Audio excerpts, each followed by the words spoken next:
Welcome back to Half the Battle. I'm your host, as always, Daniel Levy, and today we're going to talk about UFC 309. Johnny Bones Jones taking on Stipe Miocic for the undisputed UFC heavyweight championship of the world. We got the former light heavyweight champion, former multiple-time light heavyweight champion, Jon Jones. And I say multiple time, but he never truly lost his belt in a fight, so he should kind of still be a one-time champ. But you know how things go. And then on the other side, you got Stipe Miocic, who's a two-time heavyweight champ and one of the greatest of all time. So this is truly a legacy fight. And my friends, it's going down this Saturday night live at the Madison Square Garden, MSG in New York, New York.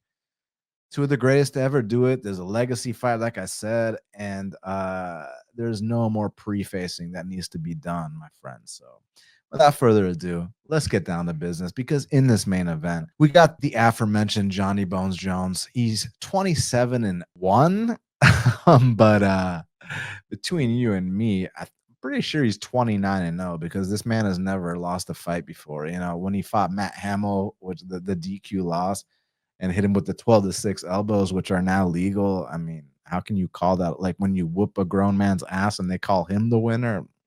No, no siree. So as far as I'm concerned, he's never lost a fight. People can say he lost to Dom Reyes. Yeah, he lost the first 2 rounds to Dom Reyes, and then he made the adjustments and showed what true champions do in the championship rounds. When it was time to dig deep, that's exactly what Jones did, just like in that first Gustafsson fight, you know, the one that everyone says Gustafsson gave him a run for his money, which he did at the time. But it goes back to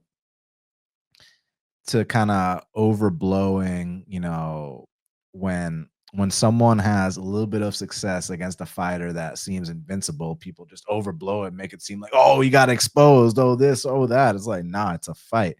You're gonna get hit in the face, you're gonna get taken down, things happen. And I mentioned Jones' record. I think it's 29-0, taking on Stipe Miocic, who's 20-4. Currently, they got it. Jon Jones minus 700. The comeback on Stipe is plus 500. So when you look at the stats, same height. Jones got the 4-inch reach advantage, which is crazy. Like, you're moving up a weight class and you still got a significant reach over all these guys. He's also 5 years younger, interestingly enough, because, you know, it does seem like Jones is kind of towards the latter part of his career, talking about retirement, and still a younger guy here.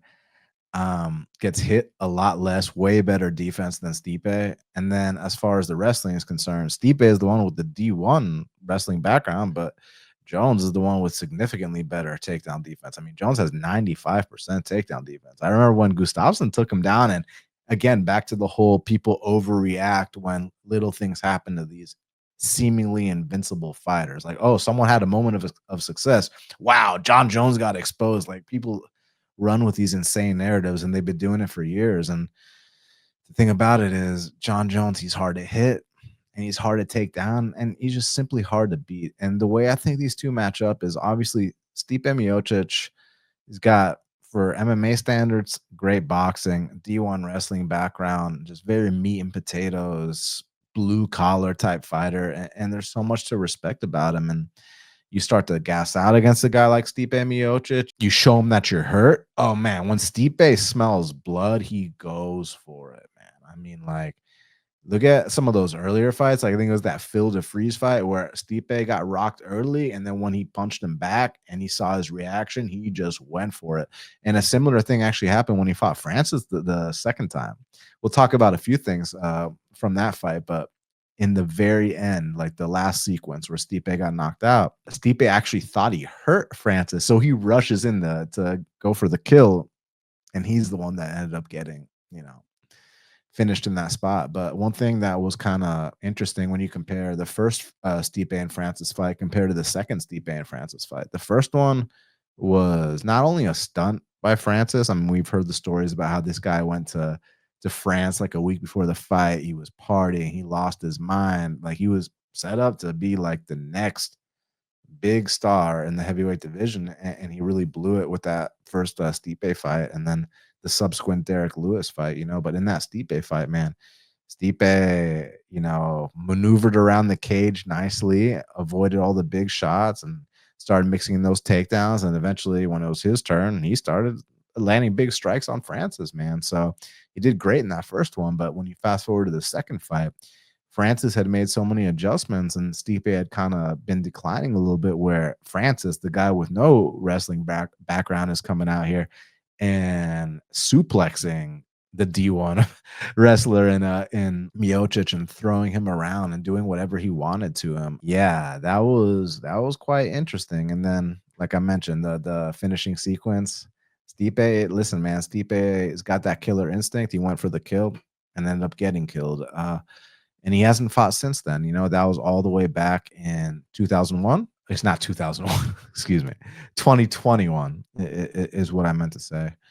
And, on one hand, you could look at it as like, listen, you've taken the right amount of time off. You're going to come out here feeling rejuvenated. When you talk about these legends, man, long layoffs don't really impact guys like that. You see GSP coming off like a 3 to 4 year layoff, coming back and winning a belt. You see Jones doing similar things. So Stipe coming off this layoff, yeah, you gave your body a lot of time to rest, and now you're hungry. You come out here, you got a huge opportunity against Jones, and there are problems that Stipe presents, man. I think that Stipe has way better hands than Jon Jones. On paper, he has better wrestling than Jones too. The thing is that we're talking about, pure boxing and pure wrestling, whereas Jones is better at every element of the game for MMA. Like Stipe might have a higher wrestling credential, being that he's D1, and I think Jon Jones is JUCO. But when it comes to MMA wrestling and blending all the arts together, Jones has him covered. And one big weapon I think there's going to be here, because when you look at like Stipe's footwork and kind of his stance, he's a bit on the stationary side, a little lateral movement, but nothing crazy. I think that side kick to the knee is going to be there all day for Jon Jones, that oblique kick. And I just want to kind of see how he moves at heavyweight, because that Gall fight, although it was amazing to see him come off that layoff, and he was having such like close margin fights at light heavyweight towards the end of his run with Thiago Santos, with Dominic Reyes, which for the record, I thought he won both of them. It was just a situation where it's like, how much longer can you win by these, just thin margins? And he goes out there against Gall, takes him down right away, and man, that guillotine was nasty. But taking down a guy from France versus taking down a D1 wrestler are two completely different things. So what I think the weapons here for Jones, like I mentioned, those side kicks to the knees start to immobilize Stipe a little bit. Once you start to get him, walking a little bit gingerly, then maybe you can start to throw some of your hands in these clinch exchanges. I want to see those signature spinning back elbows off the break, and then eventually, I mean, Francis doesn't have a wrestling background. Francis took Stipe down. I'm not going to be surprised one bit to see Jones take him down. And from there, Jones has vicious ground and pound. Seeing a submission on Stipe, I'm not saying it can't happen, but I think Stipe is the kind of guy that's going to go to sleep before he taps. And then, like, you look at fights like Stipe had with like Overeem. I mean, goes out there and he actually gets dropped twice in that fight, but man, he's got so much grit. When he finally got on top of Overeem, that ground and pound was devastating. So I don't think Stipe is a pushover by any means. And again, when you talk about Jon Jones' skills, he's literally got everything you want in a fighter except the one hitter quitter. But then again, one hitter quitter, you don't have to have one punch knockout power to be a UFC champion. You simply don't. But I just think that Jones is just gonna do what he does: fight dirty, make it just uncomfortable for Stipe, dictate the pace, and come out here and get his first title defense of the heavyweight belt. But I've said this before, and I'll say it again: no one is exempt from that first L. And if you stick around long enough in this sport, you will take your first L. So I'm not saying this is the time it's going to happen to Jones, but what I am saying is we're at a point now where he's playing with fire. I mean, let's pull up Jon Jones' career. How long has this guy been fighting? This guy's been fighting overall since 2008, but in the UFC since also since 2008. So he made his pro debut in 2008. Damn, he fought a lot, dude. He fought a lot, man. He fought like 6 times in 2008 before he got to the UFC. And then he had that, first UFC fight against Andre Guzman. So this dude took 7 fights in his first professional year. And then what's funny about that is he fights like once every few years, but he's earned that right, man. So it's not like Jones is some spring chicken, man. This guy, what's so impressive for him to still be undefeated since 2008 is that like you've beat so many different generations of the sport. And there was one at one point in his light heavyweight run where he was just beating champion after champion after champion.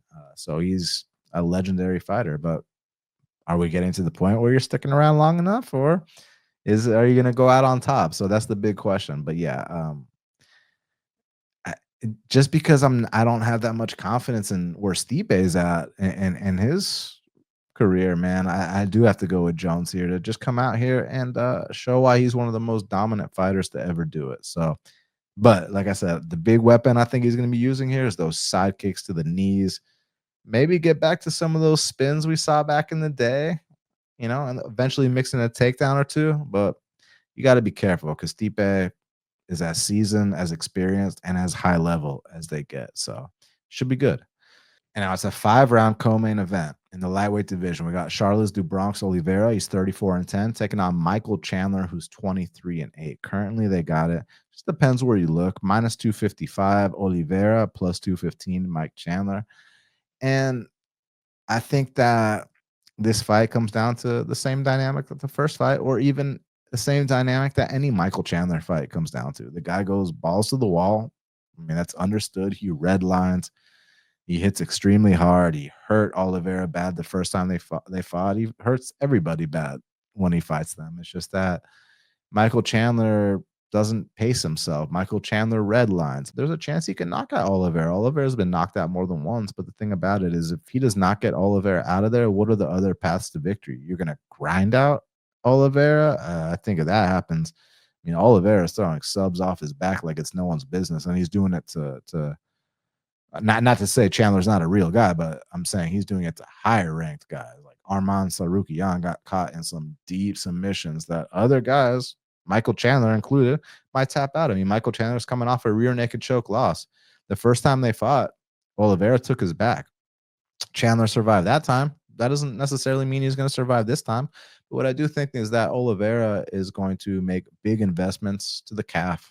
Those calf kicks are going to be there all day. If you watch their first fight, I believe that was the first strike he threw was the calf kick. And, he even took the back of Chandler the first time, like I said, but Chandler survived that time. But like just saying this as a grappler, if I'm going with a black belt, it's a 5-minute round just in pure grappling. Let's say I survive. I don't get tapped out. Okay, well, let's roll again the next round. That doesn't mean that if I get into the same spot, I'm going to survive again. So I'm just saying, like, just because he survived that spot once does not mean he's surviving that spot again. And I just think that Charles has more ways to win. Obviously, there's things to worry about. Charles gets dropped in a lot of fights, and Iron Mike can crack. Like, no one's debating that. But I just think that the longer fights go, Michael Chandler, he enters this realm where it's like he's kind of like a robot. Like if you watch that Justin Gaethje fight, man, the first round, oh my god! But after that, he just took such a sustained beating, and then afterwards, Dana White was like, "I don't even want to give Mike Chandler an interview. I want to send this guy to the hospital right away because that's the kind of damage he takes." And then you see the Poirier fight, and it's like he'll be doing great, but then he'll just get caught with a big shot. He'll just make that one mistake and give up his back. And you do stuff like that against DuBronx, and he's going to extend the records that he has in the UFC, whether it's most finishes, most subs, et cetera, most bonuses. He's got to be up there for that as well. So, yeah, again, what I think is Michael might have a chance to hurt Oliveira early. A lot of guys hurt Oliveira early, but if you do not finish Oliveira, he's going to come back and finish you. And I think that's exactly what's going to happen Saturday night live. Saturday night live at MSG. I think Charles do Bronx Oliveira is going to come out here and finish Michael Chandler. Featured bout in the middleweight division. We got Bo Nickal, he's 6-0, taking on Paul Craig, who's 17-8-1. Bo Nickal minus 1,000. The comeback on Paul Craig is plus 675. I mean, how can you not respect Paul Craig, man? I mean, look at the wins this guy has, man. I mean, not just former UFC champ Jamal Hill, not just former title challenger Magomed Ankalaev. This dude submitted Krylov. This guy submitted Kennedy. He submitted some Russians. Like, a bad boy. I destroyed Muniz. Like, okay, Paul Craig. You know what I mean? Like, Paul Craig's the man. The thing about it is he's taking on one of the top prospects in the sport in Bo Nickal. But listen, Bo, no one is exempt from these first L's. Ankalaev wasn't, Jamal wasn't, and those guys like it's funny. I left a comment Paul Craig's Instagram when he announced that this fight, was happening, and I said, "You've submitted better guys before." And it was funny. I got a lot of two-way responses. Like the Paul Craig fans were loving it. Yeah, he has submitted better guys before. The Bo Nickal fans were like, "Are you stupid? Like what better guys?" Just former UFC champs like Jamal Hill, just perennial top 3 guys and title challengers like Magomed Ankalaev, perennial top 10 guys like Nikita Krylov, just guys like that. Yeah, they might not have the wrestling credentials that Bo Nickal has, but they sure as hell have better MMA and UFC credentials. I'll tell you that right now. And Bo Nickal, I love the development. Obviously, a super prospect, but like, yeah, you paid your dues on the wrestling mats. It's time to pay your dues inside the octagon. But granted, this is a good matchup for him because it's like if you take down Paul Craig, although you're in his world, it's got to be super hard to triangle a guy with these wrestling credentials. Not to mention, is Bo also a black belt at this point? If not, he's got to be amongst that level because not just like MMA, but you've seen some of the real guys like he's grappled with. I'm not talking about even his college wrestling days. I'm talking about like in just pure grappling matches. He's been in there with like real dudes and handled himself fine. But yeah, he obviously does need a lot of work. Just not in terms of like it's not like, oh, he needs to work on his wrestling. Oh, he needs to work on his striking. It's about he needs to work on just blending everything together. But this is the right next step up the ladder for him. So I like this matchup. It'd be cool to see Paul Craig get a win because like who doesn't like Paul Craig? It's Paul Craig, man. I mean, come on, man. Like this guy, he's like the habitual consummate underdog. I don't even know if I use those words right in this context, but what I'm trying to say is that Paul Craig is a guy that you feel happy for him when he wins, because like he's at such a disadvantage in so many areas. He's not the most athletic, but like he knows his game and it works for him, and it's always cool to see. But that being said, I think Bo neutralizes his game, whether he keeps it standing or whether he wants to go to the ground and test the waters against Paul Craig. Sometimes these guys want to beat people at their own game. Look at the guy in the main event, Jon Jones. So I'm gonna be boring and pick the -1000 favorite. Next up in the flyweight division, we got a matchup between Karine Silva. She's 18-4, taking on Viviane Araujo, who's 12-6. Currently, they got it. Karine Silva -250. The comeback on Vivi Araujo is +210. So when Vivi first came into the UFC, man, I was a big fan because she comes in there against Talita Bernardo. And I mean, when you see girls going out there landing overhand right knockouts, you immediately take note. And I definitely took note of Vivi. Another thing I like about her is her athleticism and her footwork. When she first came into the UFC, I really thought that she could have made a run to the title, but you could say she came too late. You could say she got rushed, whatever the case may be. But I do like the athletic and physical attributes. I like the takedown defense. Like there's a lot to like. And even some of these fights she's losing, like the Grasso fight, for instance, she still went 5 competitive hard rounds with Alexa Grasso and landed great output, fantastic output. I mean, I'll tell you this: if she's able to keep this fight standing and land that kind of output on Karine Silva, she's going to win this fight. Period. Point blank. The thing about it is, Karine Silva is a specialist, and Karine Silva has a certain dominance and undenying presence about the way she approaches her game. And when she takes these girls down, there's a certain look in their eyes like, damn, I haven't felt that kind of strength before. And then she starts getting her arms around their necks, not just their necks. What about that Z lock?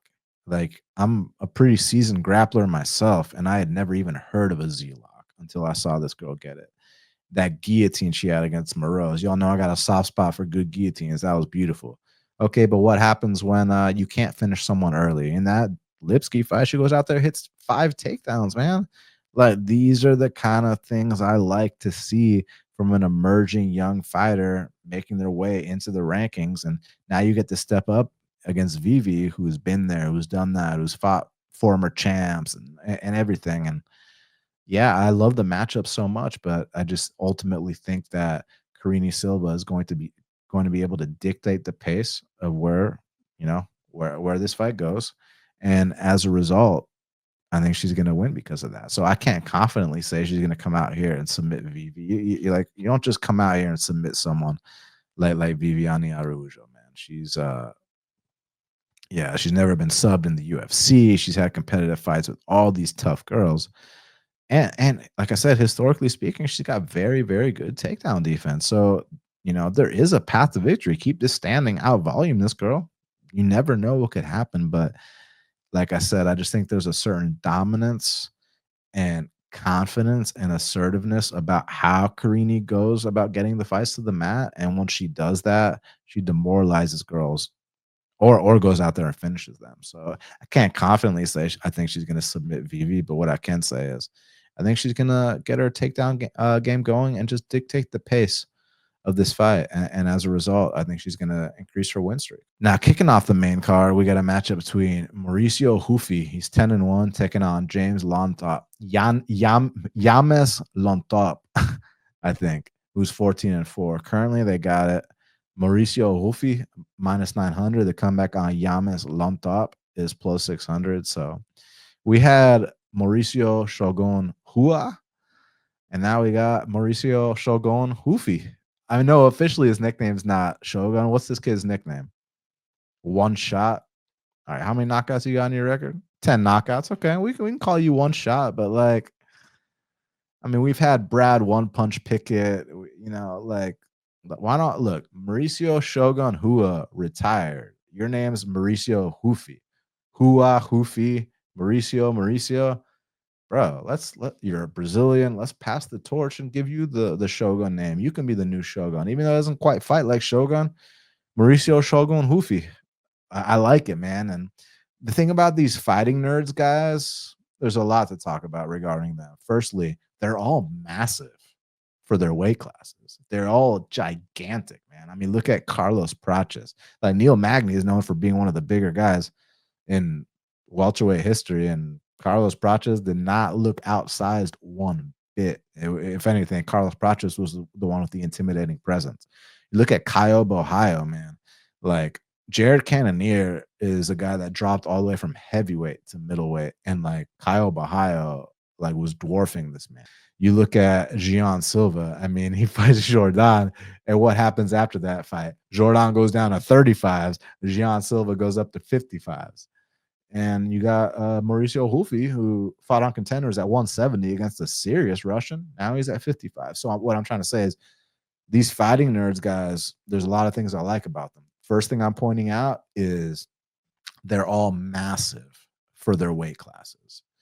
The second thing I want to point out is that they all bring something different to the table, and they all kind of represent an old school fighter, and they're like the new version of it. Like, for example, Caio Borralho, he's kind of like a Lyoto Machida / Damian Maia hybrid. Carlos Prates, you can tell his style is massively influenced by the great Anderson Silva. You look at Jon Silva, he's like the Vanderlei Silva of the fighting nerds, just winging the big bombs, insane power, there's all aggression. And then you look at Mauricio Ruffy, and it's pretty evident that he modeled his style after Conor McGregor. He's got the flowy style, the pull counters. We'll try some unorthodox kicks just like Conor used to do at the beginning of his career. So there's a lot to like about Mauricio Ruffy.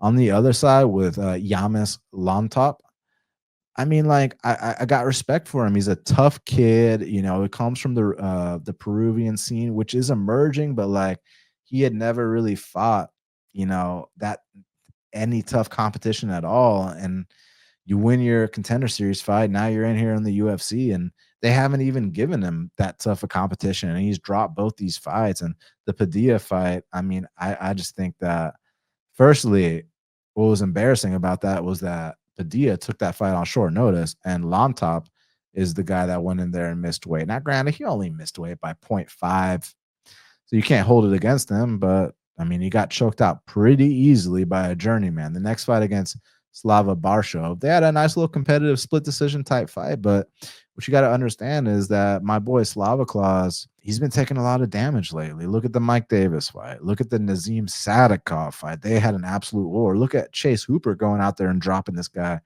And Llontop, who's allegedly known for being a striking. Yeah, he fought a tough fight. He put up good volume, which might be a factor here. Because one thing about Llontop, like if I'm going to pick someone to beat Mauricio Ruffy, I want someone with a lot of volume. The issue here is that Llontop is on the slower side, way less athletic than Ruffy. So even though he's going to be, thrown at a higher pace and a higher clip than Ruffy, I think with that being said, the double-edged sword is that he's going to be leaving a ton of openings for Mauricio to set up his counter strikes, and whether it's a pull count or whether it's a spin. And also, let me say this: don't be surprised if Mauricio Ruffy wants to throw a little wild card here, get this to the mat, and submit this guy or ground and pound TKO him, man. Like, not only does he come from the fighting nerds, like I said, Caio Borraio is a Damian Maia black belt. Like, you're training with like real dudes that are well-rounded as hell. And we saw in that fight on Contender Series at 170 pounds against a serious Russian, a dude that beat Impa Kasanganay. Like, that Russian was trying so hard to get him down to the ground because his calf was completely busted up. And Mauricio Ruffy, like, reverse position, gets on top of the dude, pounds him out. You don't just back mount a Russian and pound them out, especially that guy. And especially up a weight class. Now you're dropping to 70s. I mean, now you're dropping to 55s. And like I said, these fighting nerds guys have massive size advantages over everybody they fight. These guys are huge for their weight class, and then they all bring their own unique dynamics to the table. So I would not be surprised at all to see Ruffy, like I said, throw that wild card, try to get this to the mat. But I mean, I think he's gonna have success standing too. The thing you got to worry about is him getting outpaced. I just think that Llontop leaves way too many openings for Ruffy, and I think Ruffy will find his counter strikes. So yeah, I mean, doesn't take a genius to pick a minus 900. I don't know if I mentioned the odds. It's a minus 900 Ruffy, plus 600 Llontop. But yeah, I think Ruffy's gonna do his thing here, man, and move on and take another step up the ladder. Who was he originally supposed to fight? Ruffy? Oh, Charlie Campbell. That would have been a sick fight because Campbell pushes a heavy pace too, which is what we want against someone like Ruffy. But in doing that, you're gonna leave openings, and Ruffy loves the counter strike. So, but I'm very, very intrigued by the prospects of Ruffy trying to pursue some kind of stuff on the ground here, because I think he can submit this guy too, not just knock him out, and not just win a decision either. Like, I think Ruffy can win all three methods. For Ruffy to lose this, it has to be a low output stunt, or he just doesn't pull the trigger. I don't see that happening. Next up in the bantamweight division, this is a very interesting fight. We got Jonathan Martinez. He's 19-5, taking on Marcus McGhee, who's 9-1. Currently, they got it. It just depends where you look, but Marcus McGhee minus 130. The comeback on Jonathan Martinez plus 110, but I do see some plus 118, some plus 115s. I know it was plus 120 earlier in the day. So there's been a lot of back and forth action on this fight. And this is absolutely one of my favorite fights on the entire card. And there's a lot to say regarding this matchup. Firstly, Marcus McGhee, he's clearly a physical presence, super athletic, fast, hits hard, makes good decisions in there. And it is just a marauder, just goes forward and doesn't show you any kind of respect and just bullies you, man. Like, yeah, he's clearly a problem. They gave him some very, very soft competition to start off his UFC career. I'm talking about guys with like a combined UFC record of 3-9.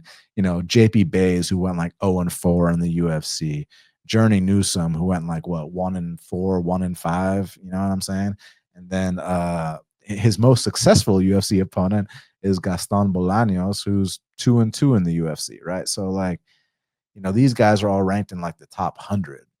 Now, all of a sudden, you're moving into the top 15. Like, we're not going to maybe like give you a top 30 guy first, give you like that one little step before you hit the top 15. Nah, dog. Like, but I guess you got to consider Marcus McGhee is 34 years old here. So it's now or never. He's got to make his run right now. And they're giving him that opportunity because Jonathan Martinez, that's like, how I talked about how Marcus McGhee is 9-1 right now. You know what I mean? This kid, Jonathan Martinez, was 9-1 back in 2018. The difference in experience here is just night and day. You just can't even compare it. And the thing about it is, Jonathan Martinez is like 4 or 5 years younger than this guy, so he's the young vet here. And Jonathan Martinez has an insane kicking game. I mean, multiple leg kick TKOs, multiple knee knockouts, and he's beat some real people. Like the guys he's been beating, and again, this might be sound MMA mathy or whatnot, but like let's just look at the last few guys he's beaten. Let's look at the last few guys he's fought. So the Jose Aldo fight, obviously we know that Martinez showed Aldo way too much respect in that fight. But I think that it's a situation where he grew up with a poster of Aldo on his wall. He idolized him, asked him for, selfies and autographs in the middle of the octagon. So it was just too much respect. I guarantee you he's never even heard of Marcus McGhee until this fight got announced. He doesn't have no poster of Marcus McGhee on his wall. He doesn't care about Marcus McGhee. I think that he's not going to show him the same kind of respect that he showed Aldo, let alone Aldo in Brazil, And just to make comparisons, Aldo has more wins than all of Marcus McGhee's UFC components combined. So does Giannis. So does Saeed. So does Cub Swanson. Does Vince Morales? Let's find out that. Does Vince Morales have more UFC wins than all of Buddy's UFC opponents? He has the same amount. Okay. Vince Morales has 3 UFC wins. All of Marcus McGhee's UFC opponents have 3 UFC wins combined. But I'm just saying, like, this dude, Martinez, came into the UFC in 2018, man. Like, he was just a kid, literally. Like, what year are we in? 2024. So 6 years ago. Okay. He's 30 now. 6 years ago, he's 24, guys. He was 24 when he came into the UFC. Now he's a 30-year-old grown-ass man in the midst of the rankings, number 13 in the world. This is a big step up in competition, guys. And you can give me but Factory X broke up and this and that. Okay, and I mean, look at Brandon Royval, what he just did to Tyra. Even fucking Alex Hernandez won his last fight. So to say, and those guys left Factory X. So leaving Factory X doesn't mean you're going to start losing fights. Like, guys, do you guys know why people left Factory X? Has anyone talked about it? I'll talk about it. I mean, like, guys, do you know? It's not like everybody left because they got lazy or something. Everybody left because, look, shout out Mark Montoya. I don't know him personally, but from what I've seen, he seems like a great coach. And he also, I know he had his battle with cancer. So, of course, you got to wish him the best and root for him and all that. But take all that stuff aside. Word on the street was that Mark Montoya kind of had these guys on like a military lockdown type environment where like these guys can't go cross train at other gyms. These guys can't go leave over the weekend to visit their families. And I think after a while, they're like, yo, we've had enough of this shit, man. Like, can we not be in this like military environment where you're breathing down our throats? And again, no disrespect to Montoya, and don't take what I'm saying, as gospel, because, I've heard those things. I could be way off about that. Now, I heard it from great sources that I trust, but I could be wrong. So don't sue me because I'm not saying it's facts. I'm just saying it's what I heard. But yeah, that's what I heard. People just got sick of, having a coach that was so militant that, oh, I can't go visit my family over the weekend because I got to stay here. Like, look, I respect the discipline and dedication, but like, sometimes you got to clear your head. Sometimes you got to take a little break, come back, feel refreshed. And those guys were getting burnt out. So maybe it was the best thing they ever did. So I don't really hold it against Jonathan Martinez that he left that camp. But with Marcus McGhee, he's been consistent because he's always trained at the MMA lab. And like I said, the guy, the way he covers distance, he's clearly an intimidating presence and force in this division, hits extremely hard. He's a finisher. But I just don't think that he's truly been tested in a fight before, man. And like people talk about, oh, but Jonathan Martinez got knocked out by Davy Grant. Like y'all know Davy Grant's a battle-tested veteran that's been in the UFC a long-ass time. That's also paid his dues, and that was a close fight. Not to mention we're approaching like 5 years since that fight. You know what happened like a year after that? This dude, Marcus McGhee got choked out by a 6-1 guy, and he quick tapped. Since then he fought a 4-4 guy. He fought an 8-7 guy. Then he gets to the UFC and fights like three of the worst guys on the UFC roster. In fact, Marcus McGhee has never fought a single guy with double-digit wins except Journey Newsom, and this is going to be the second time here with Jonathan Martinez. And they, like I said, they said Jonathan Martinez is 19-5, but as far as I'm concerned, he's 20-4 because one of his losses on his regional scene, he actually knocked out Matt Schnell with a knee, and they called Matt Schnell the winner. It was one of those situations. So I think there's a massive experience difference. But Martinez has been dropped before in fights, and McGhee closes distance well, hits extremely hard, explosive, fast, powerful, all that. But man, I think that Martinez has dealt with knockout artists before. Does Adrian Yanez not have great hands? Does Cub Swanson not have great hands? Is Saeed Nurmagomedov not explosive and dynamic and throw all kinds of weird kicks, have all kinds of chokes? Like, Martinez is battle tested, guys. Like, I get it. The Aldo stunt. What you think, You think McGhee wouldn't show Aldo respect? I'm just saying, guys. Like, even like Mario Bautista, who was like on a 7-fight win streak and was like having real brawls with these guys, he showed Aldo too much respect. Even Merab, the current champion, Merab's taken down every single UFC opponent he's fought except Jose Aldo. I'm just saying, when these guys fight Aldo, they show him way too much respect. And Martinez had never heard of McGhee until like a few weeks ago. I don't think he's going to show him that kind of respect. And one thing I noticed when I was watching tape was that McGhee doesn't answer back to body kicks. Like, he doesn't have an immediate like muscle memory counter for it. He's got counters for certain things, but one thing he doesn't have a counter for is body kicks. Every time I've seen him get a body kick, he doesn't have an answer for it. Like, maybe a couple seconds later, he'll try to get you back with a combination of his own, but he doesn't have a reliable counter for body kicks. And I think that Jonathan Martinez, I'm sure he watched that on tape. I'm sure he's going to be blasting these kicks to the midsection, kind of try to get the movement of Marcus McGhee to slow down, go downstairs, eventually try to go upstairs, eventually try to mix in that nicely timed knee up the middle. So yeah, don't throw hands with this guy, but use your kicks to your advantage. You're in the big cage here at MSG.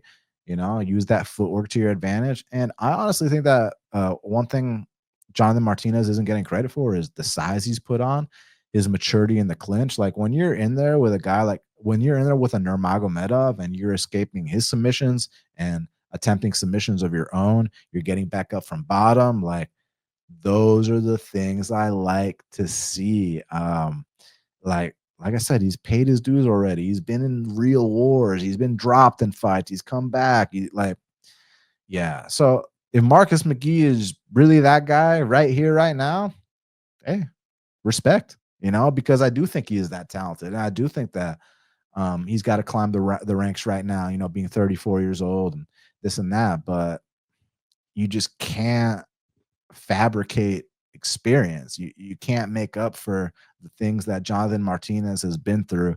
And kind of like if you play video games, the achievements he's unlocked throughout his career, Marcus McGhee is still getting his feet wet. Listen, if Marcus McGhee can come out here and hurt this man and do what he does, then wow, I'll be very, very impressed. And I'm not saying it's not going to happen. This is MMA. Anything can happen. But until I see him do this kind of stuff to a real, truly proven UFC fighter, then I have to take the more experienced, the higher ranked, the guy with more ways to win, the guy that's paid his dues, not to mention the guy that's longer with a reach advantage, that's younger with a reach advantage in this spot. So give me Jonathan Martinez for this upset here. Hey guys, I just want to give a huge shout out to today's sponsor, Bet105. Check them out at bet105.eu. This is an emerging sports book that has some of the best odds in the market, and they play the game the right way. Instant withdrawals. They don't limit winners. You're not going to have to go hire a money collector to get paid out. These guys are very, very professional. They do things the right way, and their website is pretty damn easy to use too. So let them know that Dan from Half the Battle sent you. And I sincerely hope you guys enjoy the betting experience that bet105.eu bring to the table. So, guys, we got college football, we got NFL, We got UFC 309 going down this weekend. I know tons of y'all are looking for new spots to bet that aren't going to limit you, that aren't going to play any bullshit games. So make sure you hit up my friends at bet105.eu. They'll get you set up, tell them I sent you. And please give me feedback here in the comments about how your experience went, because I screenshot those comments and I sent it back to my contact at Bet105, because they're all about leveling up the customer experience. And that's one of the reasons why I let them sponsor Half the Battle, because I've been approached by tons of other sponsors and had to turn many people down because I just don't see eye to eye with what they bring to the table. But from what I can tell, Bet105 play the game the right way. And that for me is enough to let y'all know y'all should give them a chance. So check them out at bet_105 on Twitter and www.bet105.eu. Thank y'all very much, Bet105, for sponsoring today's episode of Half the Battle. Much love. Now, next up in the middleweight division, we got a matchup between Chris Weidman. He's 16-7, taking on Eryk Anders, who's 16-8. Currently, they got it. Eryk Anders -130. The comeback on Chris Weidman is +110. So I actually bet on Chris Weidman at +130 a few days ago. I've instantly regretted that decision.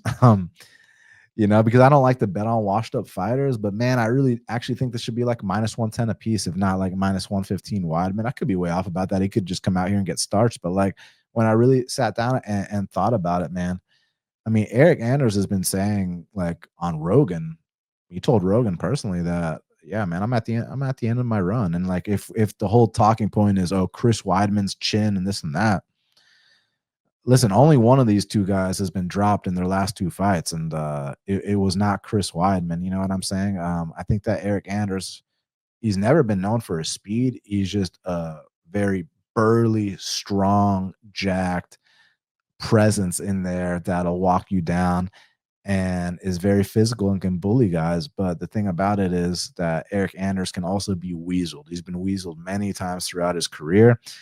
And now that he's starting to get dropped in fights, and I'm not talking about like, the heaviest of hitters either. Jamie Pickett dropped this guy. Jamie Pickett's one of the worst to ever do it, guys. So there's that. And then when you think about Eryk's fighting style, he likes to pin guys up against the fence, dirty box, level change, stuff like that.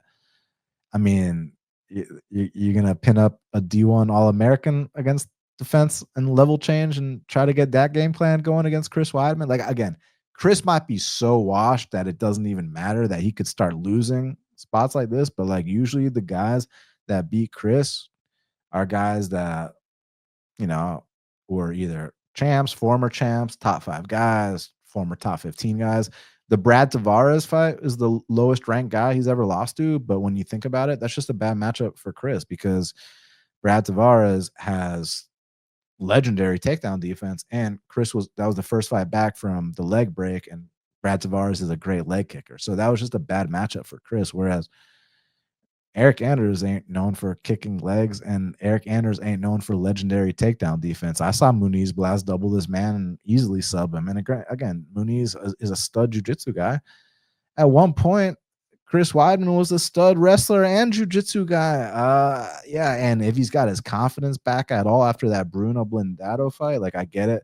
There were eye pokes and whatnot, but even prior to all that, he won every single round. So again, it's hard to really plant your flag on a washed up fighter, but I don't think that Eryk Anders is a spring chicken. And I think Eryk's best chance is to hurt Chris, but like, I'm going to be surprised if Eryk's having grappling success. I'm going to be surprised if Eryk's, kind of just bullying a guy like Chris Weidman. Where I won't be surprised is if Eryk hurts Chris. Okay, that can happen. Yes, we accept that, but Eryk's a bit on the slower side, and Eryk can be weaseled.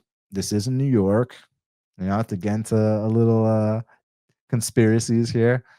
Anytime Weidman lands something, there's going to be bigger reactions. But granted, I could just see this being a boring fight. They pin each other up against the fence, and yeah, let's see what happens. Like, the reason I took it was because I just thought +130 was off. I thought it should have been, -110 a piece. But some people seem to think that Eryk Anders, like, yeah, he's 3 years younger, but some people seem to think that he's like still in his prime or something like that. And Eryk Anders has not been in his prime for a while. I like Eryk Anders. I really do. I had him on the show before he was even in the UFC. I've always rooted for him. Met the guy more than once. I like Eryk Anders, but I just think this is a bad matchup for him. Now I could be way off, of course. I'm going to be off many, many more times. But the bottom line is that Eryk Anders kind of bullying game against the fans, mixing in takedowns. Like you're going to do that to a guy with way better wrestling credentials than you, and then it comes back to on the feet. Chris does have a suspect chin. I mean, you could say Eryk has a suspect chin too. He's been dropped his last 2 fights, including against guys like Jamie Pickett. But yeah, all that stuff just makes me think that this fight's going to play out closer. If Chris does not get knocked the you know what out, I think he's got a great chance to win this fight. So at plus 130, roll the dice on a smaller 1 unit shot. We're not going crazy here because again, we don't go crazy on washed up fighters, but I just personally thought it should be lined closer, and as a result, I put my money where my mouth is. So may the best man win. Now, next up in the lightweight division, we got a matchup between Jim Miller. He's 37-18, taking on Damon Jackson, who's 23-7. Currently, they got it. Damon minus 170. The comeback on Jim Miller is plus 145. Yeah, this one's interesting because it's like both guys. Firstly, Jim Miller is an absolute legend of the sport, man. Doesn't he have like the most wins in UFC history? And how can you not love Jim Miller? In that first round, Jim Miller is an absolute hell on wheels. And Damon Jackson's been finished multiple times in that first round. But the thing about it is, Jim Miller historically fades badly after the first round. In fact, 8 of his last 9 wins have all come before the third round. And I just see it being a situation where Jim has a great chance to come out here and starch Damon Jackson in this first round. He does. Damon Jackson doesn't have the best chin.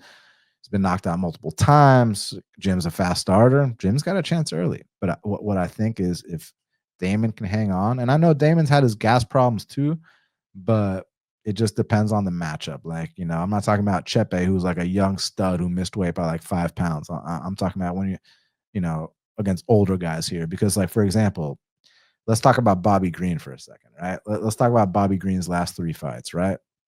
He gets absolutely killed, and I mean killed by Jalen Turner in a way where like people were concerned for Bobby's well-being.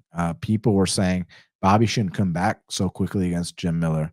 He goes out there against Jim Miller, and he doesn't just double him up on strikes. He doesn't just triple him up on strikes. I mean, he didn't quadruple him, but he more than tripled him up on strikes. And like, yeah, and Jim had no answer. Jim didn't even attempt a takedown. Jim just got the ever loving you know what beat out of him there. And then so like I said, Bobby goes from getting killed against Jalen to having like an all-time performance against Jim, then fights Patty, gets killed again. So what I'm trying to say is like dudes that are clearly on their way out, that are getting smoked without even a snowflake's chance in hell in their fights, are putting on clinics against Jim Miller.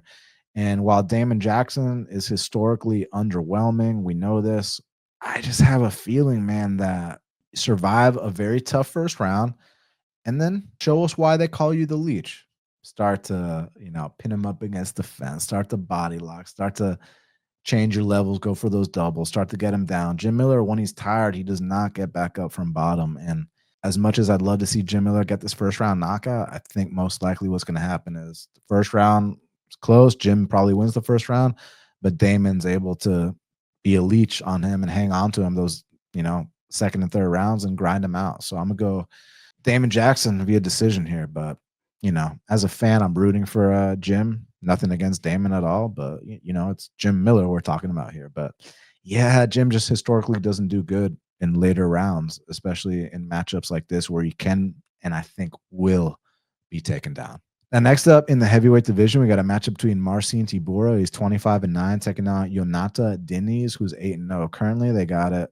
Marcin Tybura minus 140. The comeback on Jhonata Diniz is plus 120. Yeah, this is another good one because, first of all, in this matchup, Jhonata Diniz obviously being the much younger guy here, 6 years younger to be exact, taller, reach advantage. But Marcin Tybura is one of these grizzled vets that's hung around the UFC a long time, since 2016, my friends. And, you know, he's been through the ups, the downs, but My boy's 39 years old now, and I think he's at that point where he's going to start losing the guys that he would have once beat. Point in case, look at his last fight against Spivak. You know what? That was a rematch, right?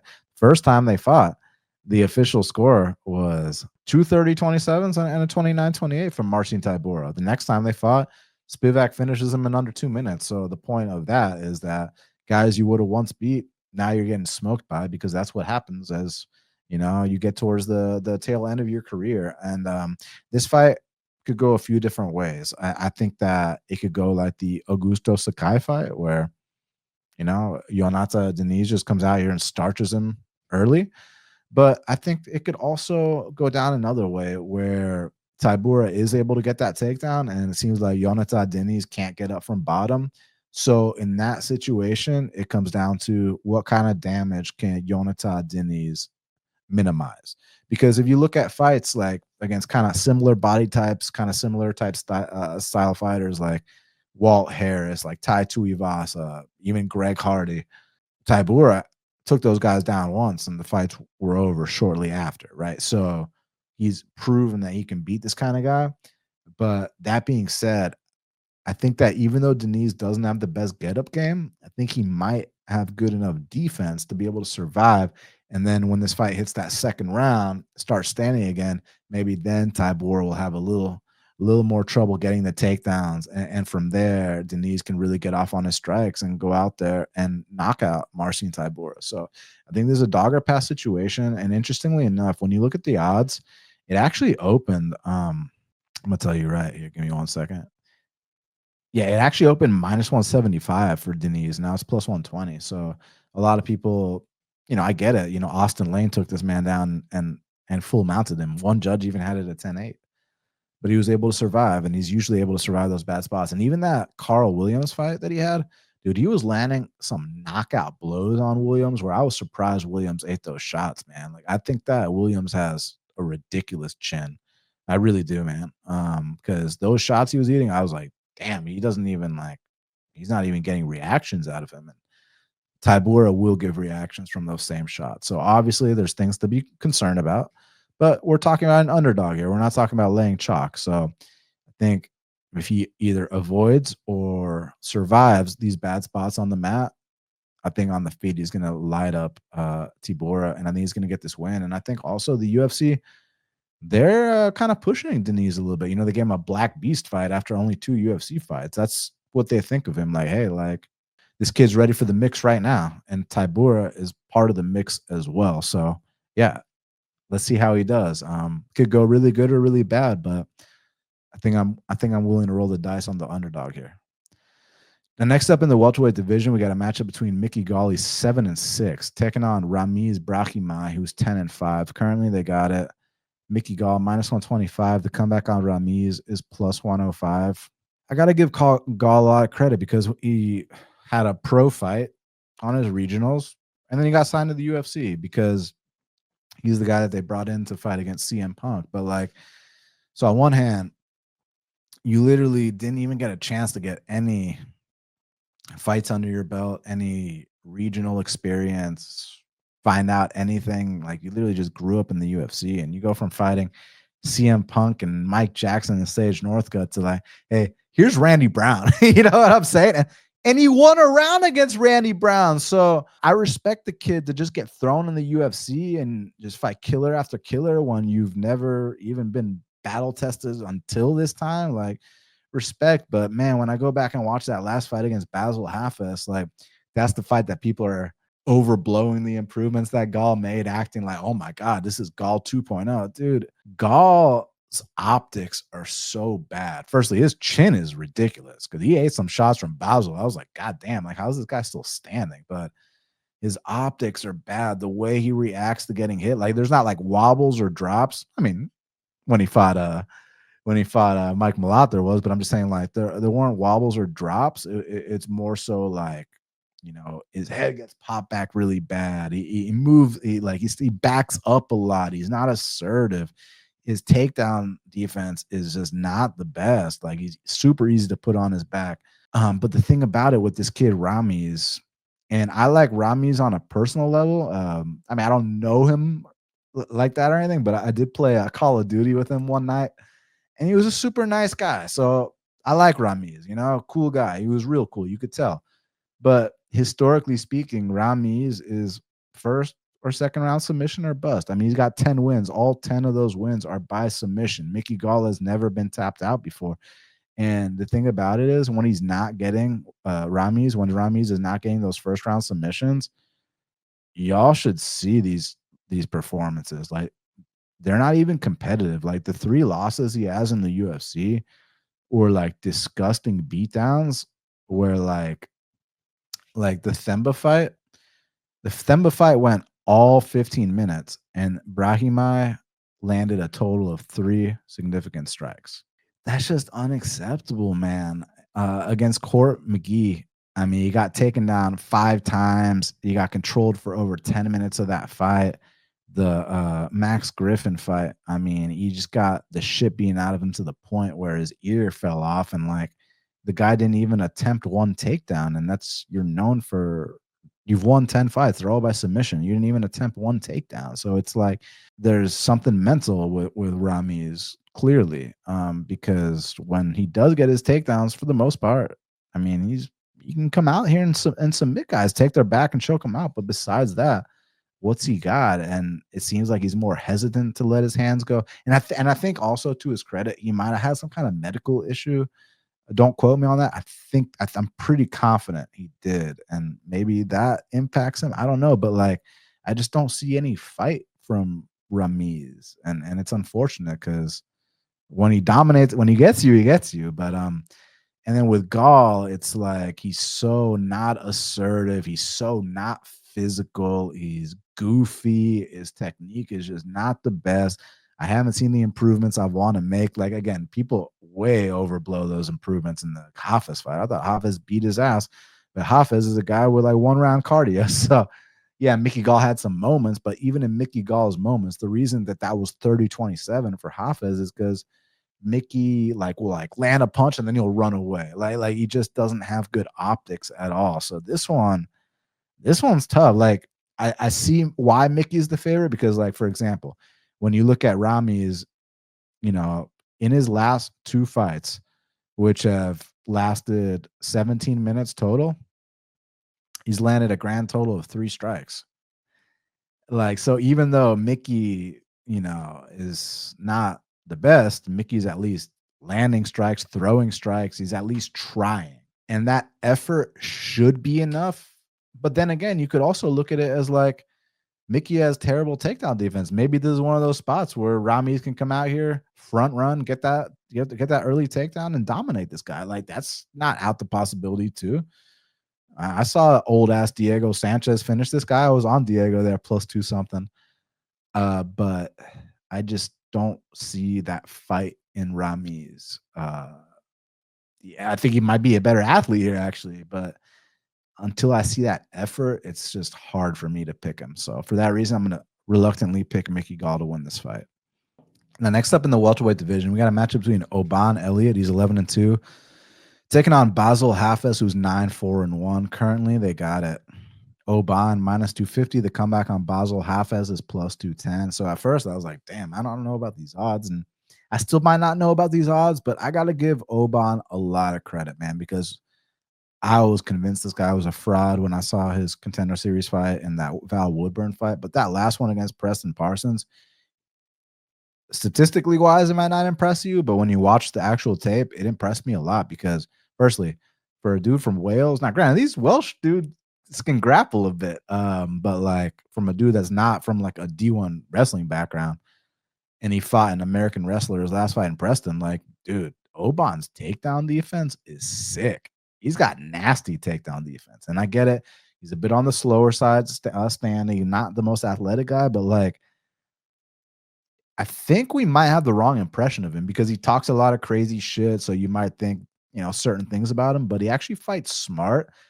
And he's one of these guys that eases into the fight. And I do see improvements, especially with how straight his punches were that last fight, with how he took his time, with how he really eased into the fight. Like I really like that from the Obam side. And with Bassil, listen, Bassil's a grizzly vet.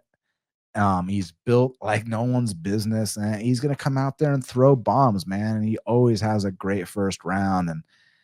And man, like if you're not ready for that first round of Bassil Hafez, I mean, he could start you, he could take you down and submit you, he could beat your ass. But the thing about it is he throws everything into every shot.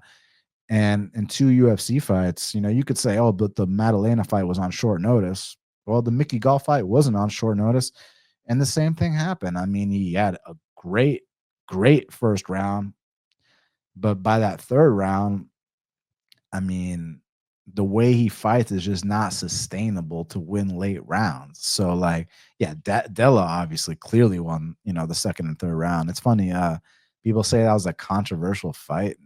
No, it wasn't. It was just closer than you thought it was going to be. That's all that was. Like when you see like a minus 700 and the underdog competes, then people will be like, "Oh, Bassil got robbed." Bassil did not get robbed. Okay, or go rewatch that.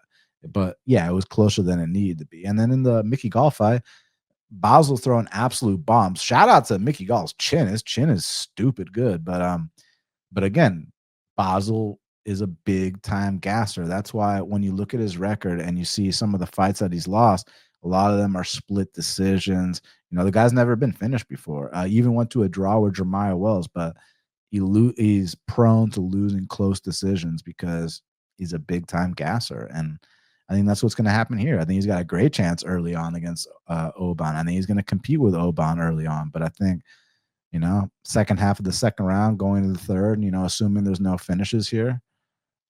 Because I do think at some point Obam will get knocked out. Actually, he eats some flush ones to the chin, and Bassil can crack, but that doesn't happen. I see Obam taking over the second and third and coming out here and winning this decision. Now, last but not least, in the flyweight division, we got a matchup between Veronica Hardy. She's 9-4-1, taking on Eduarda Moura, who's 10-1. Currently, they got it. Veronica minus 145. The comeback on Eduarda is plus 125. This is a hard fight to call because there's a couple different ways that it can go. Firstly, let's make some notes here that Eduarda Moura is moving up to 125 pounds because in both of her UFC fights, she missed weight at 115. And I get why. She's massive for that weight class. And Eduarda Moura is a very one-dimensional fighter. I mean, don't get me wrong, she'll strike a little bit, but her striking is way on the slower side, and she only has a one-track mind, and that is to get you to the mat as soon as possible. And from there, I mean, she's got nasty subs, good control. She really does her thing on the mat, and she's got all kinds of arrays of takedowns, and she can shoot for a good bit. The only thing is that we were talking about like Bassil Hafez being a gasser. There's some other gassers on this card that we mentioned.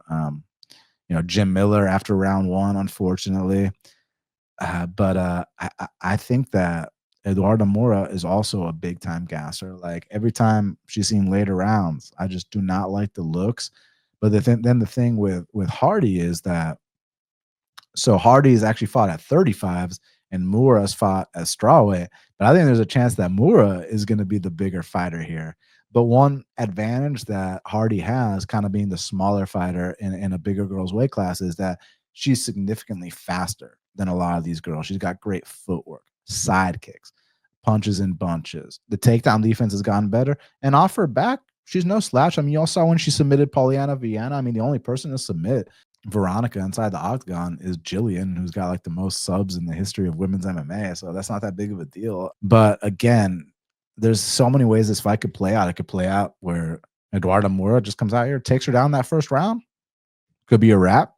Or takes her down that first round. Veronica survives. Then Veronica shows off her speed, kind of fends off the takedowns in that second round. It's 1-1 going in that third. Someone's got to make that decision. In those cases, I usually like the dog. But the thing about it is the later the fight goes, I'm kind of worried about Moura gassing out. I get it. She's moving up a weight class, but it's not about that for me. It's about the style. When you have just that heavy grappling style, takedown after takedown, you have to be a cardio machine to implement that style. Look at Merab. Look at even Bryce Mitchell. Look at all those guys. Like, those guys can keep doing that. As long as they're conscious, they can do that forever. Whereas Moura, she fades badly. So I'm hoping for Veronica's sake that she's watched the tape on that. She stays elusive, more footwork than usual, and keeps her at bay and really makes her pay for these missed takedown attempts. because if she doesn't, and Eduarda does get on top, Eduarda's very, very strong. She's very live for a submission or a ground and pound TKO. I'm not that confident on this fight. I could see it going a couple different ways. I really could. It just depends who's going to dictate the pace here. I'm going to lean towards Hardy with the speed, with the footwork, with her being able to, if she can stuff these takedowns, I think she's got a big advantage standing, and I think she's got better cardio too. But again, if I'm watching this and I see Eduarda Moura take her down and have her way on the mat, not going to surprise me one bit. But I have to give a pick, and my official pick will be Veronica Hardy via decision here. Well, my friends, we did it. It's going down this Saturday night live at MSG Madison Square Garden in New York, New York. Johnny Bones Jones making that return against Stipe Miocic. We're going to get a lot of questions answered. You never know. Jones could lose. Jones could win. Tom Aspinall could be promoted to heavyweight champion. Like, there's a lot of different ways that this could go. It's also interesting hearing Dana talk about how, hey, like, Jones and Stipe, when you were young, someone gave you all your shot. Now it's your time and turn to give this kid his shot. So let's see what direction they go in. Thank you so much to all the fans. You guys are so incredible. The love, the hate, all of it. Just please keep showing me something. Show emotions towards me. Don't be indifferent. Hit that like button, hit the subscribe, leave me a comment, share. Make sure you follow me on Twitter at Best Fight Picks, at Half the Battle HQ, on Instagram at Half the Battle Pod, on TikTok at Half the Battle Podcast. Shout out Meticulous for the incredible art. And again, shout out to the fans for your incredible support. Truly, truly love you guys. And until the next time, let's cash these bets.